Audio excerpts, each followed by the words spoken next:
Flex Seal. Thank you for the little spot there. No, we don't have all the other sponsors that all the other podcasts have. We have Flex Seal. Hi, that would Phil be ridiculous. Swift here with Flex Seal. We don't have Dollar Shave or God. Audible or Fuck. what's the other one? What's the website? Not Wix. Wix, but Squarespace. Every freaking They podcast I will listen sponsor to. anybody. What How about do they have that D-brand? much money? What about D-brand? D-brand for the tech guys, yeah. They sponsor everything. How? I want to know how. No matter what your next move is, make sure that you make your next move with Squarespace. If they're giving off like 10% off like every goddamn order, how much money is it really worth? 10 orders, they got a free order right there. But how much is their service really worth if they can give off that much percentage to like everybody? They dilute their brand a little bit. Yeah. It's true. All right, we're going to start off this show. Did I say what this is? This is the Day One Patch podcast with Ryan Johnson. I added my name to it. I didn't, Matt. What are you looking at me Matt for? Lawrence is here. Special guest, Tim Spence. So special. Timothy Spence? You ever go by Timothy? Only my mother calls me that. And is your middle name Tim? No. Timothy Tim Spence. That's awful. That's really bad. No, it's because my dad goes by his middle name. Oh, yeah. Yeah. Yeah, my dad went by his middle name, too. And my aunt goes by her middle name. I did not So follow the tradition as well because my grandpa does not go by his name. It would be funny, though, because my middle name is my dad's actual first name. So Okay. that would have been weird. All right, let's hop into Late Show Fun Facts. This is Late Show with David Letterman. Nobody wants that. The show that went off the air a few years ago. At Fact. least with David Letterman, the show still goes. These are fun facts. Letterman has a new show on Netflix, which I highly recommend, called My Next Guest Needs No I thought this was Introduction. a video game You podcast. just can't keep him off the air. No. He's always got to be doing something. We can't live without Dave. Watching a bunch of Dave Letterman clips today. He did like a bunch of like game shows, like crappy game shows in the mid to late 70s. Oh, yes. Man, have you ever seen that game show? Sorry to go off a bit of a tangent. You ever see that game show where it was just like abbreviations of things on license plates? What the hell? And people had to guess what the license plate was supposed to say. That was the worst thing I've ever seen in my entire life. I was like, how is this entertaining? What do you mean? It's fantastic. No. The crowd was so into it, and I was like, small minds. But I realized there are some great game shows out there. Yeah, there are. There's some classic ones, but they tried a lot of like game shows because the game shows were pretty big in the 70s. They attempted new ones all the time that no one remembers at all. Got to capitalize on the trends, man. Yeah, and Dave Letterman actually hosted a pilot episode. I can't remember the name of it. Of Hollywood Squares. It was like Riddlers or that's a good something. It was like Riddlers, something like that. But anyway, you can Like watch Batman? you can watch the whole pilot of it on YouTube. Okay. I highly recommend it. It's pretty I'll funny. keep that in mind. Yeah, a light blows up on them. So, our first late show fun facts for this week's podcast. What a segue that was. The Yeah. light blows up on them. Our first late show fun fact. 19% of Americans believe it's cruel to drop spaghetti into boiling water. That fact Do we have a wasn't fun. cricket sound effect? That fact wasn't fun. Wasn't fun? That fact wasn't fun. Is your reaction to that? Yeah. In an early draft of the Dr. Seuss classic, the green eggs and ham came with a side of home fries. I'm okay with that. Also wasn't fun, just factual. I feel like didn't even hear it, there's a actually. diner out there somewhere that serves unironically green eggs and ham, and it's just like food coloring, right? Yep. And it probably looks awful, but it just tastes like eggs. That's actually I never thought about that. That's a weird combination. Eggs and ham? Well, you can get ham for breakfast, Yeah, right? ham and egg sandwich. Yeah. No, What? I've never heard of that. Ham and egg breakfast burrito. If you can get steak and eggs for Steak and eggs. breakfast, why can't you get ham and Yeah, eggs? you get ham and eggs too. I'm not discriminating. I'm just saying I've never thought of having ham and eggs as a meal. Steak in the morning sounds terrible. Steak It and beer, sounds man. Breakfast terrible. of champions. Matt, here's one you might like. Stalin's secret to staying young was to laugh every single day. Why is that something I would like? You like communists. Okay. Man, Joe Stalin. Before the stapler was invented, everything had to fit on one page. For fuck's sake. That's really dumb. Remember, these are late show fun facts. That was the funnest one only because it was stupid. According to NASA rules, horseplay is prohibited on the moon. NASA doesn't own the moon. You're You don't own reading, me. You're reading a whole chapter. Move along now. In New Mexico, it's legal to drive while asleep. Is it the fact that it's legal or it's just not illegal? I feel like I should preface this with, these are late show fun facts. These are comedic pieces. So these are not actual fun facts. From the book, Late Show Fun Facts. With David Letterman. Yes, TM. but if he had a segment where he would read fun facts, I remember that. and it was a bunch of like just crappy stuff like that. The only ever thing I saw of David Letterman in live was the that great was the thing? Great Break. Yeah. And they're all singing Great Break every couple of minutes. You mean Grape Lady on YouTube? And then they lowered a grape down on a needle, and they did it right like 3 times. And the 4th time, they accidentally impaled it too much. So when you had to go eat it, it was like that much needle, and then the grape was like up on the needle. Oh no! Yeah, so here you got Jimmy Fallon doing his games and stuff, playing ping pong and whatnot. And here's David Letterman eating grapes that are lowered from the ceiling. Was he channeling his inner Roman god? I don't know. Goddess, I guess. All right. Top stories for this week include we've got some updates on some PS4 sales and how they might be slipping. GameStop has a new CEO. I'm looking at you, Tim. I'm not a CEO. But you could be. You could be.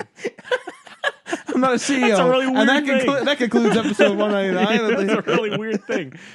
Activision Blizzard made $4 billion in microtransactions last year. Oh my god. What's wrong with I'm that? looking at you, Tim. What? This is gonna be a thing now. Ubisoft makes a lot of money from microtransactions. Is anybody surprised? Is that really newsworthy? U.S. Senator is taking a look at loot boxes and trying to appeal to the ESRB. And Spyro the Dragon remaster is Hell yeah. reportedly in the works. Yeah. So we'll be talking about that later on in the show. But we're going to start off with what's new. Woo. Tim, been a while. What's new with you? It's been a long time. I feel like the last time I was on, I was still playing Gears of War 3. Was it that long ago? No, That was years ago. Definitely not. Definitely not that. Now, how No. long have you been playing Gears of War 3? I played You Gears could have 3 played it for like 2 years after it was still top. Well, there you go, yeah. So yeah, it There you was go. possible. But Did you play the Gears 4? I did play the Gears 4. Did you like the Gears 4? Not really. I bought Too an loot Xbox boxy. One for the Gears 4. 2 loot boxy for me. 2 loot boxy. Yeah, last Boxing Day I bought the Xbox One S that was on sale, the bundle with Halo 5 and Master Chief Collection and Gears Remastered and Gears 4. Yep. And I played a lot of Gears 4. Had the season pass and everything. You're talking about online. You played Yeah. like the multiplayer? I played the single player a The lot. Horde too. board? Horde mode. Yeah, let's play some Horde mode. Man, that'll never get old. Oh man, what a great What like a great clip. flub? I What a miss flub. those days. The E3 had a different vibe to them It back really did. then. It Now wasn't it's- polished. It was It's just so kinda, bureaucratic now. Yeah. But yeah, it was anyway. So I played a lot of Gears 4, but I couldn't get over the loot boxes because I'm such a big fan of aesthetics in video games and unlocking stuff. Unlocking stuff is bump the mic. Probably some of my favorite things to do in a video game. And when you lock the unlockables behind a paywall or a chance at loot wall, I don't know. Because like when you compare Gears 4 to like you can have whatever skin, whatever character, whatever gun you want if you either A, have enough money, or B, you get lucky with a loot box. Right. Versus Gears 3 where like the one weapon skin that was like super coveted was behind a really hard achievement. Like if you saw somebody with that skin, it was like, oh, that person did that thing. Like they're good because they have this Actual Yeah. progression. right? Yeah, it was progression. It was almost like bragging rights a little bit. So I like that a lot. But now that's never going to happen again. That's probably gone forever. It's gone forever. Yeah. So it was nice while it lasted, but yeah. So To be the old man, I'm going to say we probably grew up in the last great age of gaming. man, back in my Yeah. day, But the kids are going to be saying that about... we had 2 sticks and a pong ball going across the screen. Would you say that Call of Duty is doing the loot boxes right? Well, okay, so... Because like Call of Duty is so traditionally, and the last one I played is Advanced Warfare. So and it was a long time ago, so don't quote me. Other than World War II, obviously. Other than World War II, obviously, Matt Lawrence, 20. But the point of Call of Duty was always to sort of like level up prestige, and therefore as you level up, you like unlock guns and you do challenges with the guns Yeah, to like gun unlock skins and attachments things. and stuff. You can still do that in Call of Duty. In Call of Duty World War II, you still do that, but the weapon variants, as they're called, and the costumes, which are, I believe, totally new to the game, or at least the Well, ones I've played, Not are necessarily behind loot costumes, boxes. but like I think Advanced Warfare, you could like customize your soldiers like gear, different Oakleys. Remember, Was that really loot boxes though? it wasn't loot boxes, but I'm saying like you're saying like costumes are new to the franchise, but they had Oh, you they are right. had You they are had right. customizable armor before. And I had that really weird like pink and gold gun. That was weird, but like in general, generally speaking, I guess even maybe one before Advanced Warfare. Then At least the idea of historically accurate costumes. yeah. But what like with World War II, it's like you still get like I'm gonna say most of the unlocks by literally unlocking it. I think it's least offensive to have loot boxes be cosmetic. Yeah, 100%. It's probably the safest bet for most developers who want to not piss off the audience. Yeah. But if you look at the opposite end of the spectrum, Battlefront 2, yeah. pay to win scenario, that's where people get kind of pissed Irate. off. Yeah. And for understandable reasons, right? Yeah. But Like, I think in large though, people don't want loot boxes. I think by and large people do want loot boxes as long as it doesn't conflict with their sense of playing the game. But like for you like unlocking things. I think that's gone now that you can do it in loot boxes. Depends on the game though. Like, and it also depends on your definition of like unlocking air quotes. Because like for example, there's a very distinct sense of like progression in a game like Monster Hunter where you're unlocking like better weapons by hunting the monsters and getting the parts to make them, right? So it's like, do you consider that unlocking? I would Or say do you- yeah for that. So there's that, right? Like that still exists, right? Yeah. So But I think there's like at the root level, gaming is about instant gratification or some sort of feeling of success or accomplishment. yeah, So loot boxes are like instant, you're constantly being rewarded. Endorphin rushes. So whereas you don't get addicted necessarily to unlocking that weapon that you had to spend 20 hours grinding or whatever, that's an overall big achievement, but you don't necessarily get addicted to it in that sense. The loot boxes, people can get that rush every time they open one. You know what's interesting when you say that is like, where do loot boxes fit into a game like Ghost Recon, where Ghost Recon had, I'm going to assume hundreds of items, aesthetic like for your character, as well as guns, Attachments and all sorts of crap, and everything like gunsmith. Cosmetic items and everything. But then they patched in loot boxes recently, and I'm not really sure when they did that, but it was not that long ago. I think the last major update, yeah. And like, you got like a car, and I got like a 2 face tattoos. Which is the strangest thing because like there's only about like 4 or 5 cars in the game. That's the thing. It's like that. I got this brand new muscle car that you don't see anywhere anywhere else. else. With progression. Like who the hell cares? And also like the gunsmith is cool, but I'm not like attached to my gun. good pun. Yeah, I like that. What? Weapon attachment. Oh Christ! I like how we both got it and he didn't get it. Well, I wasn't made a pun, but like, why is like you were driving around in your race car, but it's like who the hell cares? Like, I didn't like like are you attached to your race car in any way? No. Last time we played, you didn't even use it. Oh, that's the best. That just reminded me. You remember that show that tried to be out at the same time as the MMO Defiance? Do you remember yeah. that hot mess? The Defiant show? That was great. So I played the beta for that, and because I played the beta, I got like, or was it the beta or was it like a free weekend or something? Because I didn't buy the game. I just It's free to play now. Yeah, right. Yeah. I played it. Oh, it was one of those things where like you could play for free or you could like pay this like purchase fee and get extra stuff.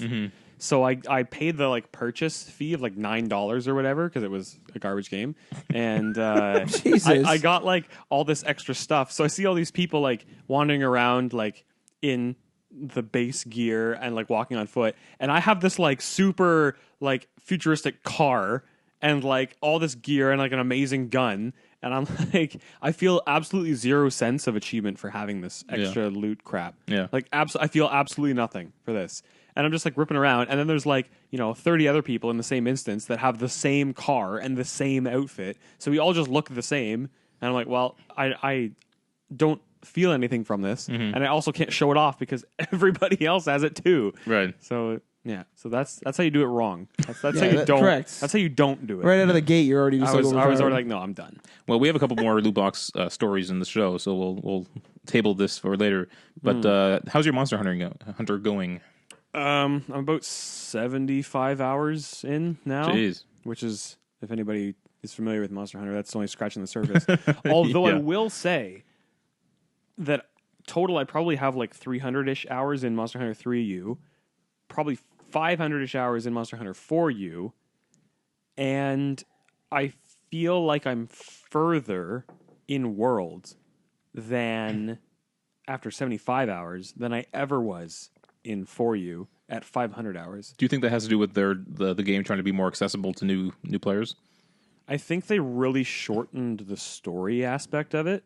Because I felt like I flew through it, and I probably did a little bit, but like I find it's a little easier than the other games because they just give you so many more like gadgets to use that are advantageous to you versus the monsters. And like the monsters are still as hard as they've always been, but it's just like you can counter so much more of their shit because you've got like this mantle that you can put on that just like negates your recoil or gives you an extra health bar for 20 seconds or prevents you from getting poisoned, just stuff like that, right? So it's like you have so many extra mechanics to help you fight these monsters that largely haven't changed, but your hunting ability has changed a lot.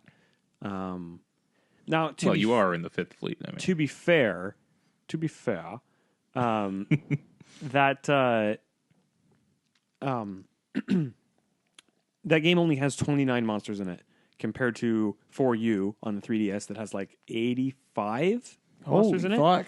But you're comparing the base version of a game to the like G version, like the definitive edition. That's right? what 4U is, right? Because in the Western market, the only the like definitive editions were ever released. So 4 came out in Japan, 4U came out in Japan and North America and the rest of the world. 3 only came out in Japan, but 3U came out international in other markets, right? So with those like U versions, or in Japan they're called the G versions because they add G rank and a bunch of extra crap. So for all the people that are saying like, take a note, Capcom, 4U had all this and World has this, it's like, all right, bud, pump the brakes for a second. You're comparing the definitive edition of a game to the base version of the next game. That's like comparing like the definitive edition of the first Tomb Raider to the base version of Rise of the Tomb Raider, or whatever the second one was, right? Like, obviously there's going to be a ton more content in the former than the latter. Right. So they add more monsters and stuff later on? I don't know how they're going to do it because they have announced that some updates are going to include more monsters. Like, for example, there's for free? Like these are free updates? It's always going to be free. Then Capcom has always added free updates. They actually just pushed an update yesterday that added a new event quest where you can get Ryu's outfit from Street Fighter. So you just have to fight a giant version of one of the monsters in a setting. And Aloy's armor is coming out. Can't wait for that next week, I think. So that'll be the quest for that, which would be good. So those are always going to be free. The fan favorite monster, Devil Joe, who has always been notorious for like showing up in the middle of a hunt and just destroying you and everything else because he's just erratic and crazy. Kind of like, I don't know how far you are through the story, but if anybody is familiar with it, there's a monster now called the like Bezel Goose or Bezel Geist or however you pronounce it. Also known as the Stealth Bomber, because he'll just come out of nowhere when you're hunting he'll literally else, fire bombs, and he'll just drop explosions on you, and you're like, "What the fuck is happening?" And then it's carpet bombing. Yeah, he fires bombs like a bomber, like a real bomber. He drops scales as he flies over you, and they all explode. So it's kind of like that. So he's the equivalent. So it'll be interesting to see if there's like a turf war between him and Devil Joe, where they're both just like squaring up and being like, "No, I'm the one who comes out of nowhere and rams my tail down your throat." But all that's going to be free. And there was a leaked list of like monsters coming out later. Some more fan favorites like Zinogre, Rajang, Lagiacrus, all these ones that have been known in the series previous titles.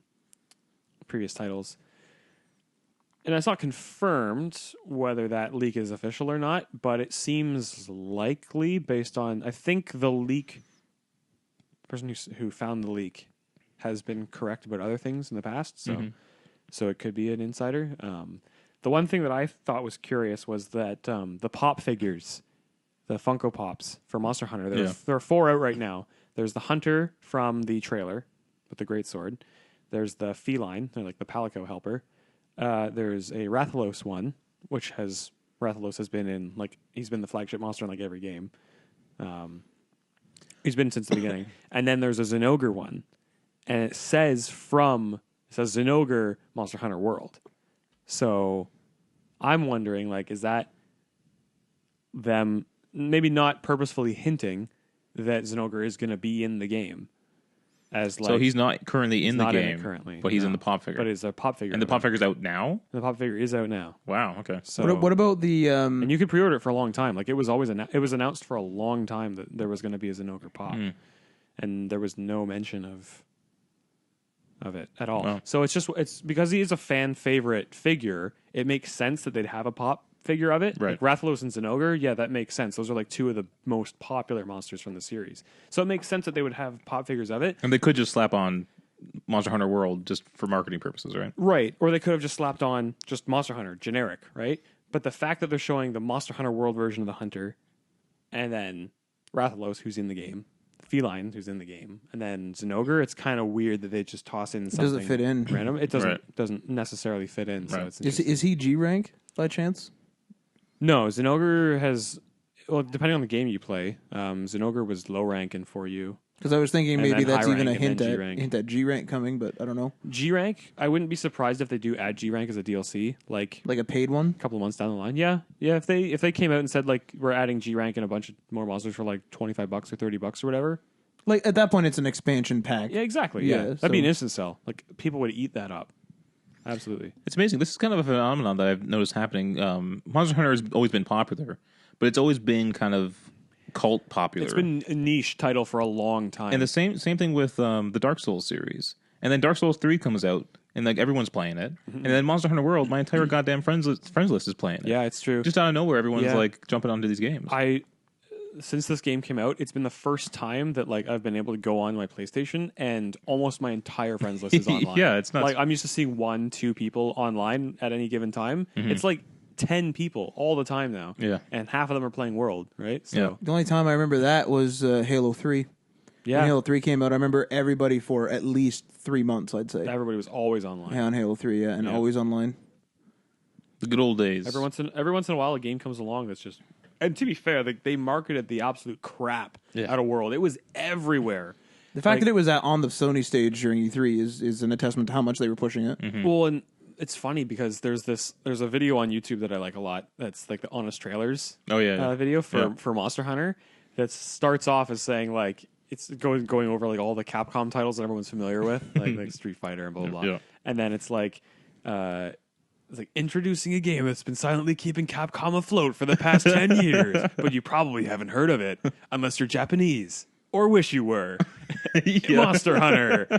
And it's true though, like Monster Hunter has been consistently so successful for Capcom, and then they basically made World to appeal to the Western demographic, and like EB can't keep it in stock. Yeah.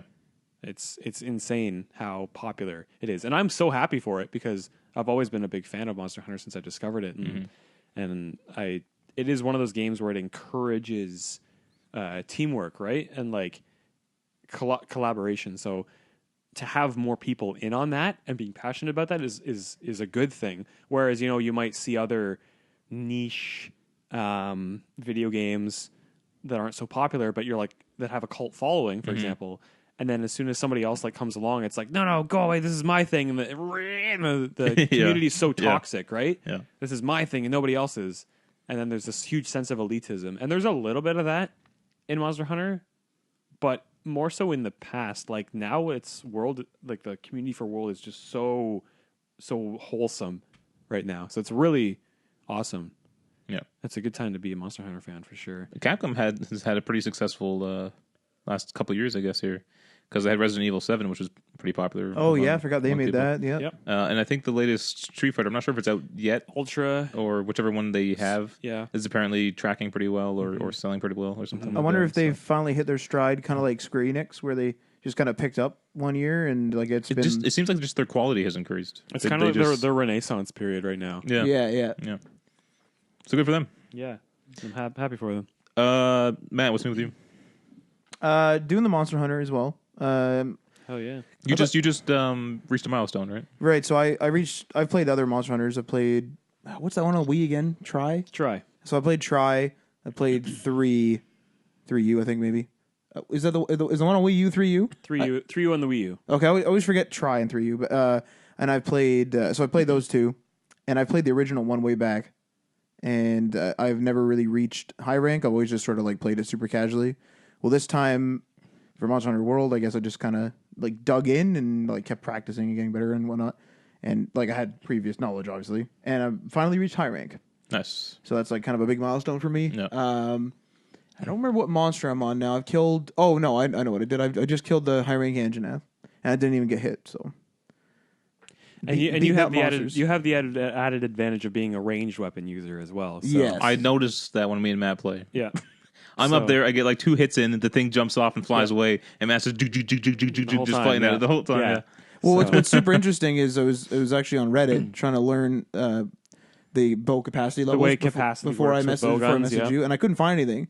But what I did find, like just while searching, was some people were asking how the bow gunners were doing, and a lot of the guys in the comments were saying that you actually do significantly less damage, and that there was a problem with that.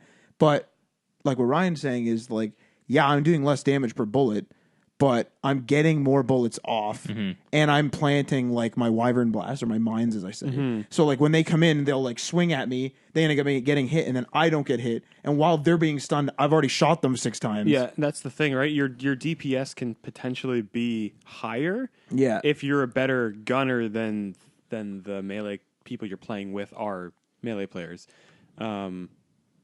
It seems like the ranged weapons have a lot of potential for really high burst damage. Yeah. Like the light bowgun has the mines, and the heavy bowgun has the special ammos that it can load in. And the same goes for a lot of the melee weapons, like the charge blade, which is probably one of the most popular weapons because it's so technical and so powerful and maneuverable. Like a lot of people say it. Like objectively, if you want to be objective about it, it is probably the best weapon, just based on like the weapon's ability alone. But everybody who plays Monster Hunter will tell you that the best weapon is whichever one you like the best, because that's what the game's all about. That makes sense, yeah. And I mean, as long as you can kill the monsters at the end of the day. Yeah, you can get good kill times with any weapon, but typically the charge blade is near the top for pretty well anything. But anyway, so that weapon has like a huge, what's called like the super amped elemental discharge, where if you have your files filled and you charge your shield, and then you can charge your sword from your shield, and then you can get full files again and do this huge like stick the sword into the shield, stretch it into the axe, like whip it around and back, and then slam it down, and it does this huge like shockwave effect from it, which does an absolute ton of damage. And then whatever element the weapon is, or the file type, so if it's a power type or an impact type or whatever, so you can KO with the sword and shield. You can knock monsters out if you hit their heads with enough impact damage. You can cut tails. You have ridiculous reach in axe mode, and ridiculous mobility and speed in sword and shield mode. So it's a very diverse weapon. It almost has the diversity of the sword and shield, where the sword and shield can use items. The charge blade has just the ability to be as diverse without putting your weapon away. It's just got a lot of technicality to it. So a lot of people like that weapon for that reason. And then I'm using the gun lance a lot. The gun lance is my main weapon, and it again has the capacity for a lot of burst damage. It's not really a steady damage weapon where you'd see your longsword or your insect glaive or even the bow. Honestly, even though it's a ranged weapon, it's sort of like the hybrid between melee and the ranged weapons, where it doesn't have the complexity of... Oh, you mean like the actual long bow, not the bow gun, right? Yeah, the bow. Where you have your coatings, but that's about it. It's not complex at all. You have your bow, and it does this type of element, or it does better with this type of element, and it has, this many charge levels, and that's it. Whereas the bow gun will have this much capacity with this ammo type, this much capacity with this ammo type. Every time you pull the trigger with this ammo type, it fires 2 shots instead of 1. Right. Super complicated, like spreadsheet breakdown for those, which largely hasn't changed in World, which is kind of funny. But they definitely made the gameplay a lot better with the bow gun, with the light bow gun and the heavy bow gun, because it was not fun trying to like hold your DS claw controller style and and stand still and aim at the monster and then fire, and then it notices you and you have to like dodge out of the way. Like playing a bowgun single player in the old games was largely impossible. Because in this game it's such an improvement. It's just a third-person shooter. It's a third-person shooter now, which makes it very very accessible for sure. Like playing the light bowgun in the beta was great. and using the heavy bowgun just kind of felt like you were playing Gears and you had like a heavy weapon. Yeah. So it was like you just had your minigun or whatever. Well, you and I were playing the beta, and I think I went with the Sword and Shield or maybe the dual blades. Yep. And because that's kind of what I went towards in the other games. Yeah. And I remember I did that for one hunt, and then you were mentioning just kind of like randomly, you're like, oh, the bowguns are redone. And I was They're like, way well, better now, yeah. And I was like, oh, the bowguns, like, to me, have always been interesting, like, kind of lore-wise and appearance-wise, so I'll go check them out. And, like, I think I used the heavy when I was like, okay, I'm going to, like, I like this, but it's a little slow. Yeah. I'll try the light one, and then I was just like, okay, yeah, I'm going with this. Yeah, this is good. Yeah. So I've been enjoying my time with it so far. yeah. Because you're not a big Monster Hunter. And I'm not a very person technical at all. gamer too, Yeah. which is probably to my detriment playing this game. Because I've been watching you play online and other people play online and stuff, and they like pull up like the hunter guide and stuff and see what damage does best against certain animals. Sure. I don't get that technical when I play games. And you don't necessarily have to. I've been making it this far, but I have had Matt's help. Sure. But yeah, I've been enjoying it. That's the beauty of it, right? That's what people want in the community is no matter what your kill times are, no matter what weapon you're using against what monster, if you're playing it and you're progressing, you're having fun, then that's the point of the game, right? Like, Yeah, the SOS flare is a godsend as well, especially if you're stuck. yeah, the drop-in, drop-out co-op thing is a really cool feature. I'm glad that they added that because it definitely makes it a lot easier for me when I'm trying to farm something because I can just search for somebody who's already hunting that thing and then just join in, like just drop in. They're already fighting it, and I just drop into camp and I run and help them. Yeah, and you're getting your supplies and they're getting help. So they're getting help and I'm getting my rewards, so it's a win-win, right? So Yeah.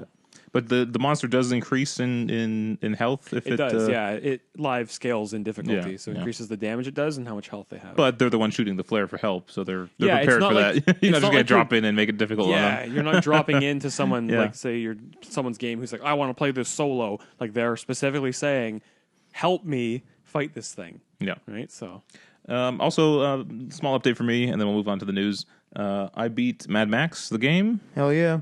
and I beat Batman, the Telltale game. There you go. That was a bit of a shock to me because like you like had internet problems one night and you left, so I wanted to go play Monster Hunter. And then I got a message I think the next morning, and you're like, I got another platinum. I'm like, what the hell? Because you and I were talking about trophies before your internet died. Yeah. And I'm like, what the hell? And you're like, yeah, Batman. I'm like, when? Because you were at work. I was like, when the fuck did this happen? Like, Batman was surprisingly very good. I forget when Batman came out in the Telltale line because it still has the engine issues. good. It stutters on certain scenes and it lags and stuff it like was after Tales from the Borderlands, right? that. That's when they switched to the new one. Like, did Tales have the new engine? Or I don't think so. It didn't. I don't think so. So then did Guardians? Was that the new engine? Guardians. What's that one? Guardians of the Galaxy. There's a Telltale Guardians. Holy of the crap. Galaxy? I didn't even know that. Holy know crap. Is that out or is it complete? I don't remember. I don't know. I think Telltale has officially flooded the market with They have their own Telltale games. They have. That first Walking Dead game was, well, it wasn't their first, but I'm saying like that's when they got big. That Walking Dead game was fantastic, even with all their engine issues. And I think they did create a new engine for next gen, but it was still bad. Of course. I played pretty well the only game of theirs that I've really played was Wolf Among Us, And that one's fantastic. that one's really good. Yeah. I like that one a lot. And I'm so happy they announced a sequel too because I was worried Yes. that they wouldn't have. yes, Yeah. there's potential there to continue. You have all those tables to work with, right? Yeah. and it's a really good, like, gritty story. Yeah. very good. Yeah, that was the first game that Kayla and I played through together. So because she liked that, I got Tales from the Borderlands because I was like, it's the same style, and the writing in Borderlands is great. So I hear it's hilarious too. see how this goes. Yeah. And I played it. We probably played it for about 2 hours, and she wasn't into it because she didn't really know, like, get the Borderlands She didn't play references. the other Borderlands, yeah. And it felt really different from it just felt like they had the Telltale writers trying to write like the Borderlands writers Yeah. is what it felt like to me, at least for the beginning. Like And I might be- imitation writing, essentially. yeah, and I might be totally wrong, but it felt off the mark to me. And I Probably haven't not played though, it because since, like so. Borderlands definitely has a character to it. Even the pre-sequel didn't feel like Borderlands. Yeah. So it's So they definitely said. like a Never played it. Gearbox. They had to be doing it, you know. And I thought for sure that Gearbox writers did work on that game. For sure. I know I heard that somewhere, or read that somewhere. They probably had to be involved in some way since Yeah. it's their property that's being handled Yeah. by Telltale. So But I did hear a lot of people liked it and heard it was pretty damn funny too. So I'll have to give it another chance, but I haven't played it. I think I'm going to download it because I think I got it free with some sort of PlayStation Plus or something. Humble bundle or whatever. Somewhere you get every Telltale game this way. I have Game of Thrones and they just trickle in for free. Like eventually, you just get them all. Yeah. Like, oh, look at this collection of games that I don't. Yeah.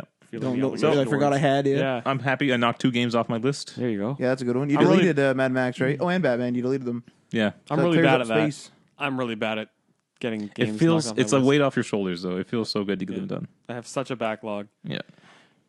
All right, let's hop into our first story for the week. PS4 sales have fallen compared with last year. So the last year they sold 9.7 million units. This year they only sold 9 million units. Now they're still selling a bunch of consoles. You're talking about 2017, right? Yeah. Okay. Whenever they took these numbers, that's the kind of quality you expect here important to know. But to say, like, 2018 hasn't been that long. The period ending December 31st. That would be 2017. Okay, there you go. Compared to 2016. Mm-hmm. Okay. So down 700,000 units. Mm-hmm. I don't think this is a sign of anything. It's a sign of people having them. It's probably them having them. Plus, the Switch is very popular right now. So more people are buying that as of right now. Xbox One S and X came out as well. So Sony had a lot of competition this year. So I wonder if that's kind of what happened. What's interesting, actually, and I think we were talking about this on Wednesday, was I would never consider a PlayStation 4 Pro, but I would consider an Xbox One X should my console go. If my PS4 goes, I would just get the PS4 Slim. I think there's a significant difference there, though, between you have the launch day Xbox One versus an X, right? And then you're comparing a PS4. But admittedly, Sony should have probably known the X was coming, and then I think here's what happened. I think Sony they definitely got burned when they came out after the Xbox 360. Not only did they have a super expensive console, they came out late after the 360. Yeah, they got out in front of Xbox with the PS4, and I think they wanted to do the same thing with the PS4 Pro. And so they built I don't want to say half-ass because some people spend time on it, and it is 4K for the most part. Well, other than the fact that it can't play 4K Blu-rays. Yeah. There's problems with it, but I think they wanted to get in front of whatever Xbox was planning, right? Timeline wise, they wanted to be the first out of the gate. They think having the console out first is what will make it more popular, right? Which I guess in 2013 when they came out, right, was correct. Yeah, that and the fact that people weren't paying $100 for a Kinect bar, right? It's weird, that 360 was so popular. But and nowadays, then it just swapped. There is still such a loyalty to Microsoft with Xbox. Like there are Xbox numbers are probably climbing still because people are still buying them. When I went to sell, when I recently got a PS4 Pro before Monster Hunter came out, which was convenient for me because Monster Hunter has different graphic settings depending on what you want if you have a Pro. And I think it's the same with the Xbox One X as well. I'd imagine, yeah. But when I was selling I was listing my old PlayStation and my Xbox One, because I never used my Xbox, I was going to sell it. I got so many more hits on the Xbox than the PlayStation. So many more, because people were just more interested in buying an Xbox. Mm-hmm. And maybe it's just the market I was in. Maybe it's just the demographic. Were you selling in London area? Just in London, yeah. Yeah. And it sold like that. I put it up on Kijiji. I got so many hits back. I sold the console in a week, and then the next day I sold the extra controller I had. And over the next couple of days, I was just selling the games I had too, one after one. So. It could be a saturation thing too. I mean, everyone could have a PS4 by this point. I bought an Xbox One this holiday season just because it was a great deal. I got a good price on it. Yeah. I wonder if it's that value thing I mentioned on the show a couple of times where. A lot of the games that I have on Xbox, I didn't actually purchase. I literally just go into the ready to install, and it'll be here's some old games you used to play, Aegis Wing. You can just have it. Here you go. I don't even know where it came from. Yeah, and just stuff like that. I think I had. Aegis Wing too. Maybe I claimed it years ago. I don't remember on this store, but I have EA Access, I have Xbox Live, and I claim my games, and I have I think it's over 100 games for ready to install. That's insane. And I didn't buy any of them. Mm-hmm. Right. Not recently anyway. Or I definitely didn't go to the store. Mm-hmm. Yep. So all right, let's move on to our next story. GameStop has a new CEO. The outgoing CEO is going to focus on his health and family. I think he's going to remain on the board of what's going to happen. But I just wanted to kind of ask you guys now, full disclosure here, Tim, you work at I work at an EB Games. EB Games, who's owned by GameStop. The Canadian equivalent of GameStop, yep. Which we had for a bit, and then they disappeared quietly. Yep.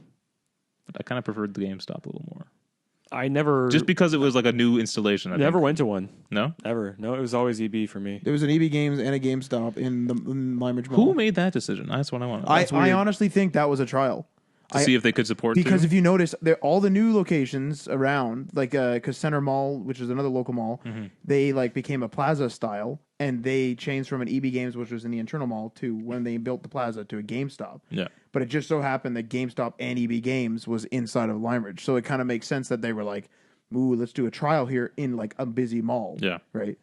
What I find fascinating though is I want to know what can GameStop do to kind of curb the increasing sales in digital, and they should become a digital distributor. I see what they're doing right now is they're becoming more of a toy store than they are a game store. Well, that's EB as well. Like EB has new types of stores called EBX, which London has one store.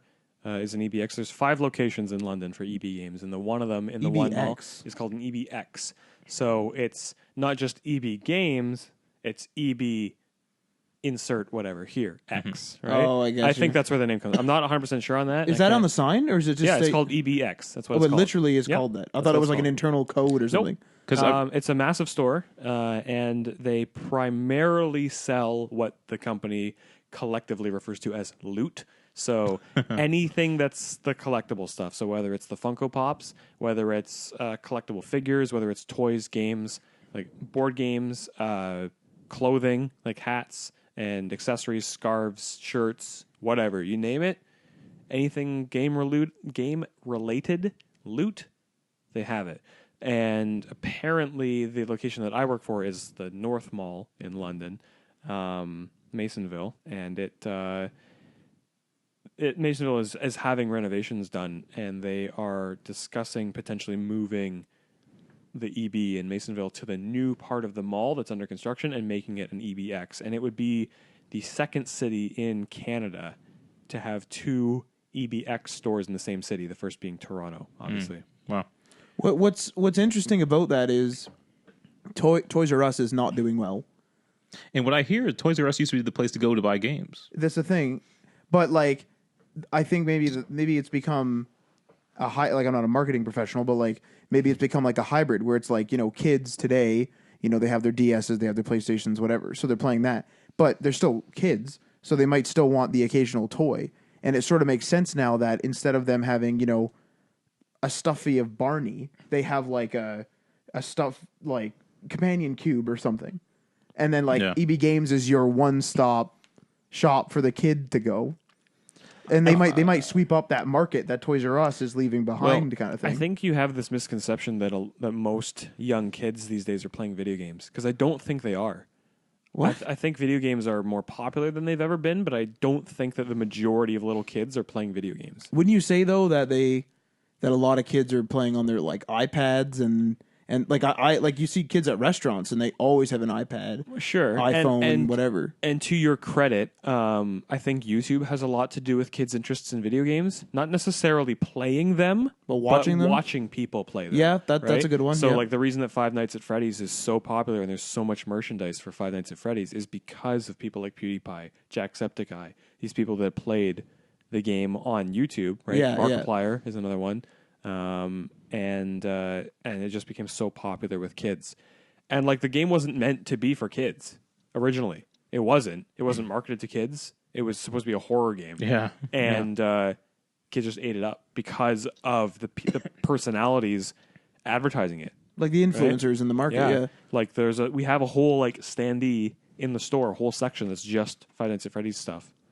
Well, I just find it amazing that I remember going into EB Games, the one at Limeridge, and you literally have a massive PS4 section or PS3 section, massive 360 section, and like a Nintendo section at the back, and then maybe a small little area for like the toys and other things. And stuff. And now it's like Funko Pop. Now it takes up half the store. Oh yeah. And then just collectibles and toys, and then 2 tiny little sections for PS4 and Xbox One. Yep. And then Nintendo's up in front because they want to sell all that stuff. All the Switch stuff, yeah. Yeah. Yeah, that's exactly how it is at the EBX store in White Oaks It's just Mall. an in amazing London. transformation. The entire back wall of the store is all Pops. All of it. The entire wall. And then they have another huge chunk of another wall that's all the shirts and collectibles and toys and everything. And then further along that wall is all the Nintendo stuff. And then opposite that is Xbox and then PlayStation and then all the old stuff. Do you see a day where they'll just stop selling games? Because I think Physical games? I think digital is either close or has passed selling like more copies than physical. I'll be honest with you. I thought for sure, like myself, I was always like, digital makes more sense for me because I don't want to have the physical stuff, right? I have the same game. It'll be the same install file size, whatever. Like I looked into it a lot when I was determining which copy of Monster Hunter to buy, specifically. And it all came down to the fact that like physical stuff takes up a lot of space, and I think a lot of people, or I was under the impression that a lot of people want to avoid that. But working at EB, like before all this like loot stuff started happening, the vast majority. And I mean, like the vast majority of their revenue was from people trading in games and buying recycled games, right? That's their whole mantra of EB is to trade in games and trade and save, and get recycled games, stuff like that, right? Because you just make straight profit off of a recycled game, straight profit. So I thought for sure that people were going the way of digital, and the market has reflected that, right? It is a huge thing. It's probably 50% for sure. I've switched now, yeah. But there are still so many people that are dedicated, like physical game copy purchasers, and will always be. People want to physically buy something because they feel like they're actually getting something for their money, not just software, right? That you can install, like on Steam, right? You don't physically buy games off of Steam. You buy software off of Steam. You basically buy a check mark on your account to be allowed to download the software, right? But some people, like there are pros and cons to physical versus digital, right? When you have a physical copy, you have something you can lend to a friend. You have something that you can trade back in, right? Towards whatever else, right? So, and then some people like to have the case to display on their bookshelf or whatever. But then obviously cons being like you could lose the disc or scratch it and get damaged, stuff like that. Disc rot. Right? So disc rot after a certain amount of time, sure. Yeah. So there's pros and cons for both, right? So, but I didn't know how many people were still dedicated to buying physical copies and being able to trade those in. The one thing I hear other people like in the games industry say is that the reason why the price is the same for both digital and physical is because Sony and Microsoft and Nintendo still need physical stores to sell the consoles. You can't buy a console digitally. No. Right? And so they're not going to undercut the stores who will just say, okay, we're not going to sell your console anymore. You're going to cut out our games, we're not going to sell your console. Yeah. You know? But I don't know how long that's going to last when you have places like Amazon and Best Buy and Walmart selling consoles online. And they'll just ship it to your house. That's basically digital, in a physical sense, though. You can do that from a game retailer, too. Yes, you can. You can buy a console online. But I'm just wondering, like, I agree that there are people who want those physical copies, but those people also didn't complain when Microsoft Office was no longer offered on physical. All their computer software is no longer offered on physical. Is it actually not? I didn't even know that had happened. No, you can't. You can't really find any software on a computer or a phone. I think you can still find WordPerfect. I think you can go into Best Buy and buy Corel WordPerfect. I think 2008 World Perfect. Fuck. So I just think it's a matter of time until they finally give in. Just let third-party retailers sell their physical console products, and then just which could disappear too with streaming. I might one day be able to hook up my phone, stream PlayStation games to my phone. Yeah, maybe. There goes the console. I think that streaming it will never take over gaming fully. No, but I'm just saying I can see this happen. Do you know what I mean?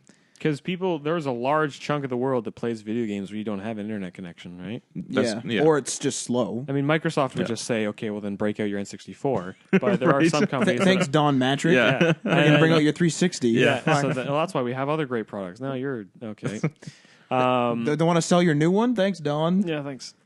So they were still worse selling the 360 at the time. There are companies out there that want to actually make money. Or that care about the user end experience. So, but I feel like it's like saying that people will still want a full keyboard on their phone. It's like you can say that, but at a certain point, people are just going to forget about it. It's just going to disappear, and so gaming I think is just going to become all digital. We're already used to it on everything else. It's hard to say. It is kind of hard to say. I mean, there is a very distinct pattern in how the industry is evolving, for sure, but it's hard to say that it'll go one way or the other. I almost feel like it's going to be this hybrid forever. I almost do. I think the only reason why it's lasted longer than most is because of the actual size in the content. Games are now like 80 gigabytes or more. That's a lot to download for most people. Mm-hmm. But bandwidth is increasing, data speeds are increasing, networks are reaching more and more rural areas. So I think it's just a matter of time. Well, it's super interesting that like 5 meg, like I used to have 5 meg down not too long ago, and like that was totally serviceable for actually doing everything, like using everything, playing online, doing whatever. But when it came to, like you said, the file size, it was like, okay, I'm going to download Battlefield 4. It's going to take 4 days, and it's going to kill the internet for everybody in the house. So I'm going to have to like throttle it or like do some other shit. So like it's going to be interesting for people who can't get a higher speed, like me. All right, let's move on to let's get back into our microtransaction discussion. We don't have much time left, but Activision and Ubisoft are making a ton of money off of microtransactions, and that includes things like loot boxes. Activision made $4 billion on microtransactions last year. Ubisoft made 318.5 million euros. That's a lot of money. It's a lot of money. And people have issues with microtransactions, especially the ones that are pay to play. We learned that from Battlefront. But here's the problem. They're making a ton of money. And like you said, it's basically all profit. Yep. They're selling you a digital item that's infinite in quantity. Mm-hmm. Yeah, you can't sell out of it. And they're just raking in the cash. It will never go away, no matter how much people complain. Yeah, it's true. The money speaks. Yeah. Well, and it will always win. It's like you've said, Matt, like with making like an app or a game or whatever on the phone, right? To not include microtransactions for the whatever percentage of your player base that wants to use it is essentially leaving money on the table. Mm-hmm. Yeah, you're leaving it on there. Yeah. You may as well put it in. Yeah. Because maybe you'll alienate some of your player base, sure, but for they the make player up for base it. that's already used to it, you're making up for it, even if only a handful of people are regularly taking advantage of the system. Like what was that guy? We reported on that one guy who in Mass Effect he spent, I forget the amount of money. Was it like 15,000 or 30,000 or something? Yeah, it was in that range or something like that on microtransactions for the online for Mass Effect. That cancels me out for not buying microtransactions in Mass Effect. Cancels out a lot of freaking people. Yeah. So one guy made up for all of the people who don't pay microtransactions. Yes. I wonder how much of a safety blanket it is for games that don't sell well.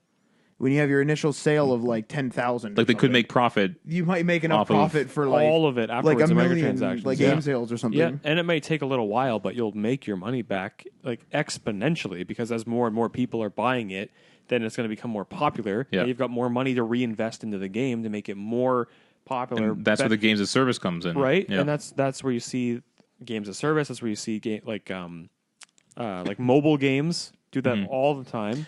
It's funny. I was just listening to a podcast today, and they said that For Honor didn't sell that well, but they're continually supporting it because people are paying microtransactions in there. And they can afford to do it because it's a solid investment. They may have lost money on the initial sales. I don't know if they have or not. Let's say they did. They've recouped those costs in microtransactions. Yeah. They're going to continue to support the game. You're taking the profit like margin plan that applied to consoles and then video games, and they're just straight up applying it to video games. Where like you'd make a console and you'd sell it and you'd lose like PlayStation lost like $14 every PlayStation 4 they made or something like that, or PlayStation 3.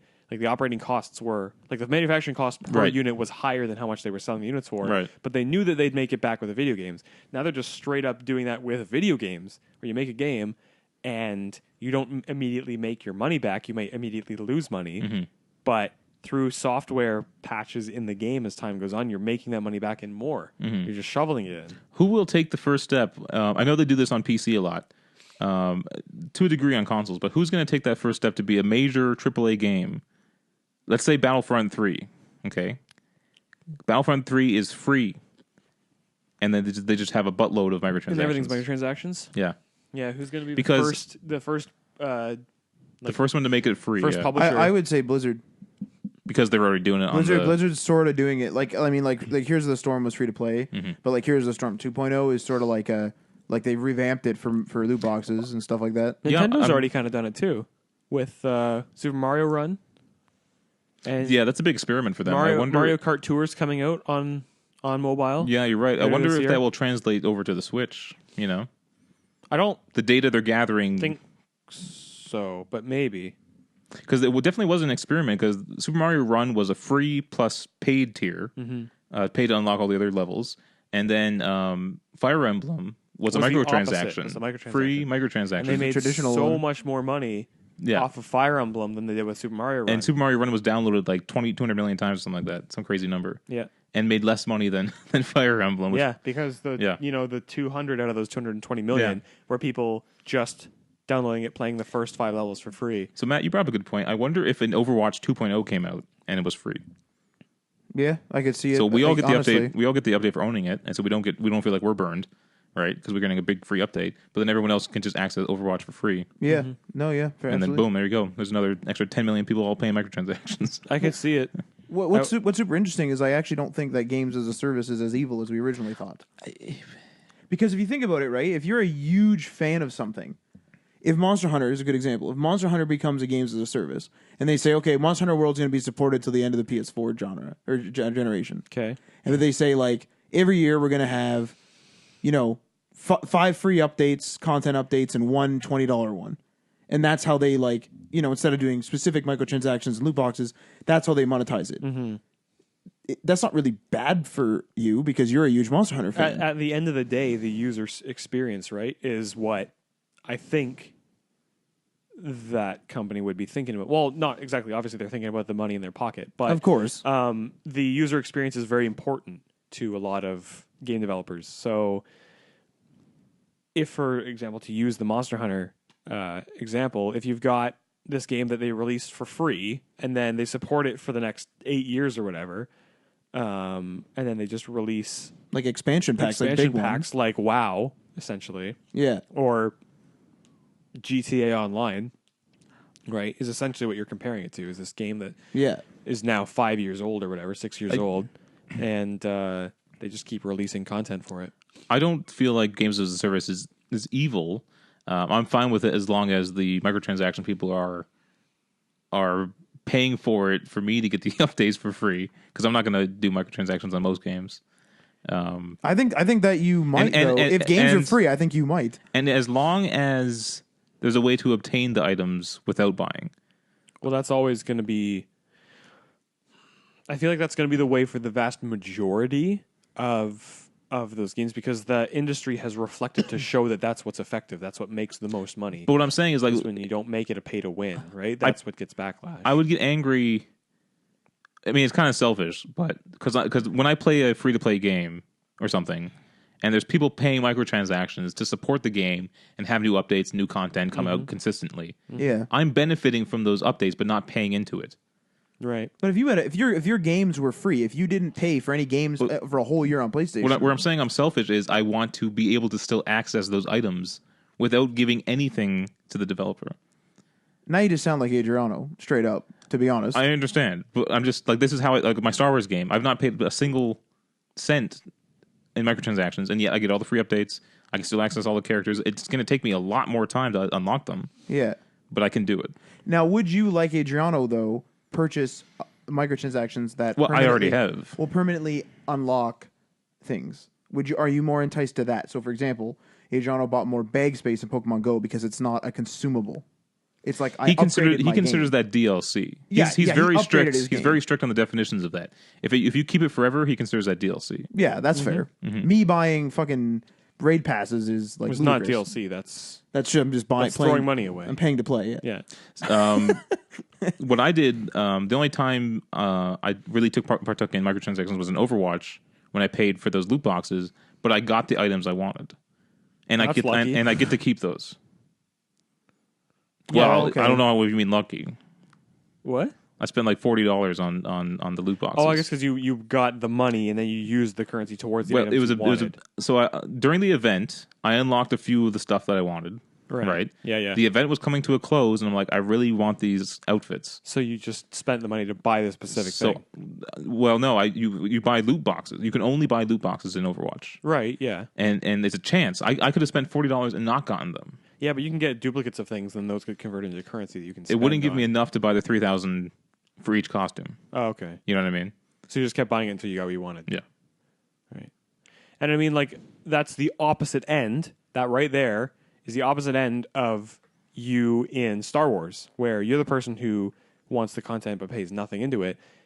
And then in Overwatch, you're the opposite kind of person who totally makes up for all of the other yous in Star Wars, right? But the Overwatch equivalent. So you paid that much money to get what you wanted, and you're making up for the people who play Overwatch and don't buy any. But the difference between Overwatch and Star Wars is Star Wars is a mobile game, which I care for less. Is it multiplayer? Not in the sense of you can play with other people. Does it require a community of people playing? It doesn't require If you were the only person playing that game, would the game be lessened in any way, major way?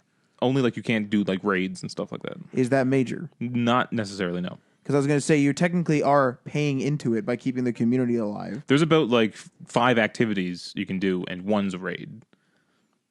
Okay, I don't know if like at higher levels ratings better or something. I have no idea. Well, right? yeah, obviously, but so what I'm saying is the difference is I'm not paying into my Star Wars game, even though I'm a bigger Star Wars fan than Overwatch fan. Right.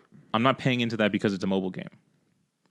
Really? Yeah, That's like purely unprecedented. That's really bizarre. it's just To be honest, that game is of a less value to me.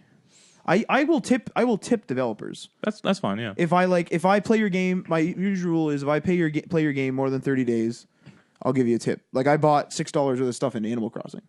I played it for 30 days. I just bought $6. That was the end of it. And that was only because I was like, well, I might as well just tip them a bit, and that was it. If there was a Star Wars type game on a console that I've really enjoyed and had loot boxes, and like say they came up with like costumes I really liked, You'd give into that. I would probably give into that. Yeah. But because it's on Also- phone and it's a mobile game and it's cheaper than like a AAA title, you say, Exactly. no, it's not worth my money. Also, developers out there, Achilles heel, 70s content.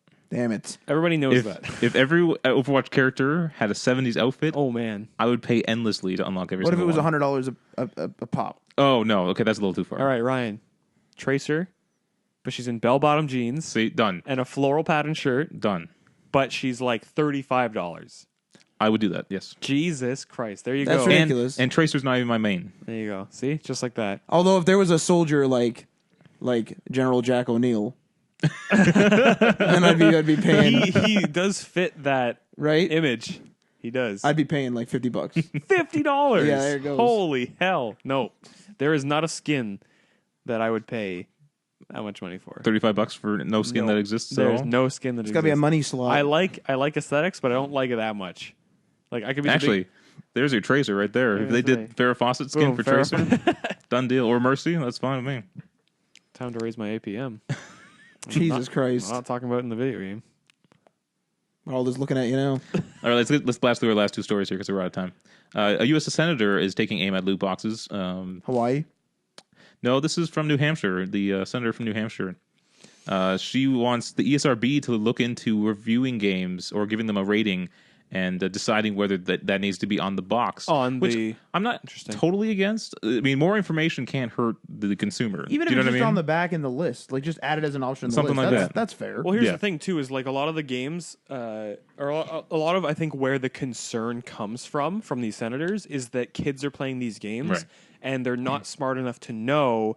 Like, they don't have that concept of the value of money, right? So they're just paying, like their parents' credit cards hooked up to the game. They're just paying money because they can. They have the ability to do it. Oh, I want this thing. I can do it if I hit this button. Boom, sold. Yep. Dad's credit cards charged $3, and I have this thing now that I want.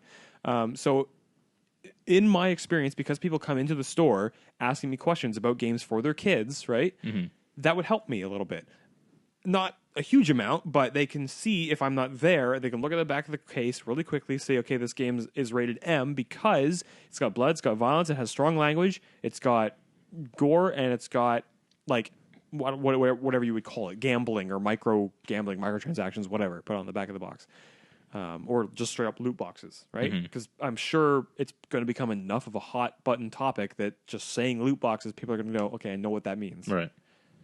But in EB Games is pretty good actually about following the ratings, right? I've been to be by law, right? Is it by law? I don't think the ESRB is law. You can't sell a game that's rated M to someone. I don't think it is law. 17. I'm not sure on that one. I don't think it's a governing body. No, I don't know. Well, I can be fired from my job. I know it's a store policy. If I sell a game. I'm pretty sure the ESRB is law. Would it be the effectively the CRTC of gaming specifically? Then we're not lawyers here, so don't be quoting us on any legal stuff. CRTC is law. That's 100%. No, I know, but is it like essentially the CRTC of gaming? Like, yes. is it at that power level? Oh, I feel like it isn't. I don't know. I never really thought about it. Because I don't think they really. I don't think they dictate what can be in a game. They just review what is in the game. Because it's not illegal for a minor to own an M-rated game. No, that's correct. Oh no, purchase yes. You have to have parental guidance or somebody who's over 18 purchased the game for you. Well, 17, but yeah, that's interesting. Well, I'm gonna look that up. But because I do remember some store clerks when I was younger than M for mature would sell me stuff back in the day.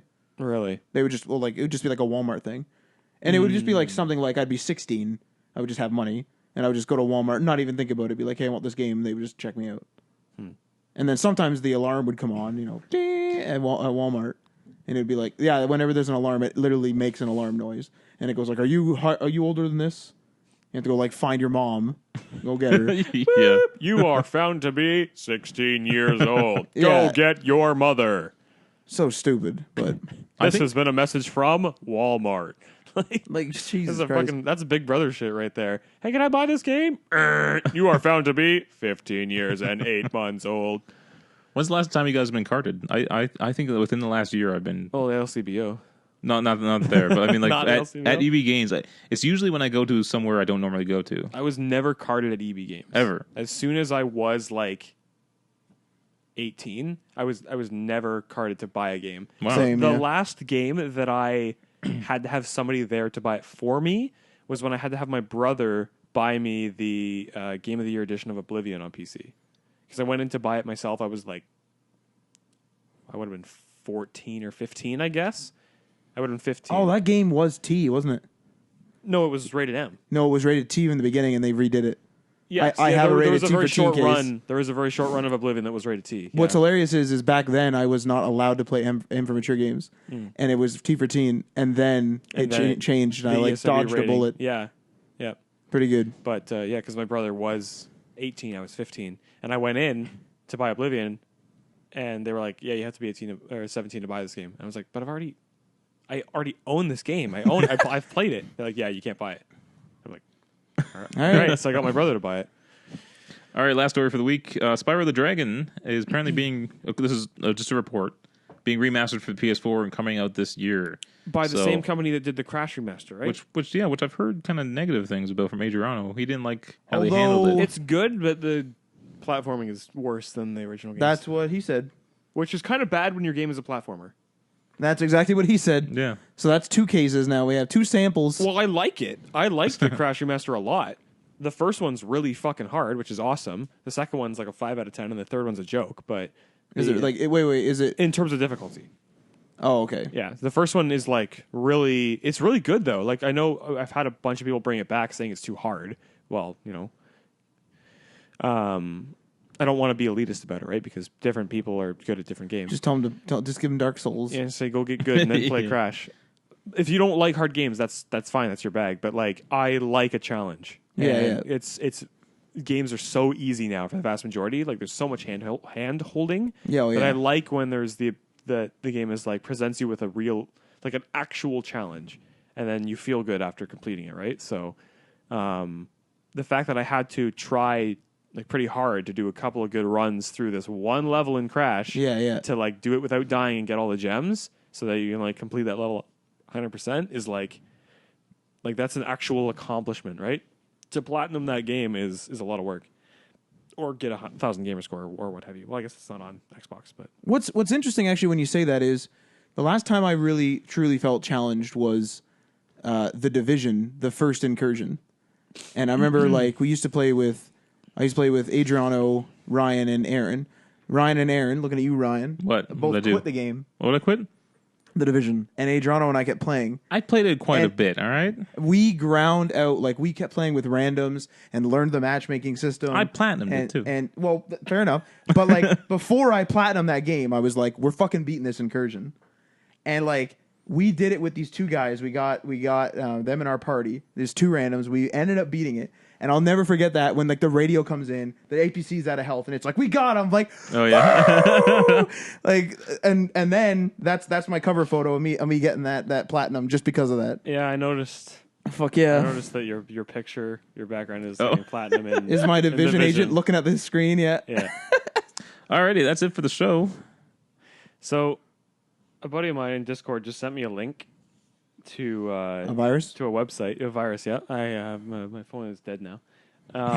Of a dating website specifically Hold for up. Trump supporters. Ugh. It's called Trump Dating. Oh, And that man. concludes episode 199. Yeah, that's it. Find There the you go. America First partner of your dreams. Make dating great America again. first. Christ. So on that note, All right, we're going to close out the show with a couple more fun facts from All right. Dave Letterman. rapid fire. Let's go. NASA has found evidence of water on Mars, as well as trace amounts of Diet Sprite. This year's Super Bowl was beaten Not in a fact. That's fake news. Just hashtag fake news. This year's Super Bowl was beaten in the ratings by a rerun of the Wife Swap. That's pretty good. That's a pretty good one. We'll leave it at that one then. Thank you, Tim Spence. Do you want to plug your Twitch channel there? Oh, sure. Yeah, I'm streaming now a lot more than I used to, because I was I was at the forefront of the Twitch streaming back in like 2014 or whatever. That's a lie, but I used to do Back in 1984, Hashtag I was Hashtag fake streaming. news. I used to do speed runs of Limbo I remember that. on Twitch a long time ago, and then I just did it. You're back, baby. And I was like, oh, all right, well, I guess that's that. And then I tried playing Omeler a little bit and Skyrim, but my computer sucked balls and couldn't do it both at the same time. But technology's come a long way, and streaming is more accessible than ever. So I'm doing a lot more. If you want to follow me, twitch.tv/yeah-that-figures. Totally not cynical. And right now I'm playing a lot of Monster Hunter, but I also like to play a lot of... I play a lot of single-player games, too, so that pops up every once in a while on stream if my friends aren't on to play Monster Hunter with, or I'm just not feeling like playing Monster Hunter because I've spent way too much time playing it already. So, but yeah, that's me these days. Okay. Doing that. Thank you for joining us, Matt. You want to plug your Grindr account? Oh, What the hell is that? Don't worry about it. Good Lord. I'm just going to stare down at you because I know it's something bad. It's not bad. There's nothing wrong with it. I don't know what it is, so Make I'm just going to Grindr say great I'm again. going to assume it's bad. Or your Trump Trump dating profile. profile. It sounds familiar, but I think I saw it in a meme and I don't know what it is, so I'm just gonna assume it's bad. All right, we're on the iTunes. We're also on the YouTube. You can follow us. We have some Let's Plays going up there. Yeah, they do. And Cole Phelps. The incredible The Cole Cole Phelps. Phelps Cole one. Phelps. It's hilarious. It's a pretty ridiculous. I love that. And I'm not just saying that because of the immediate bias relationship. It's actually genuinely funny. Yeah. I it's like I laugh out loud at this shit. So That's good. All right, we'll see you guys next week. Peace.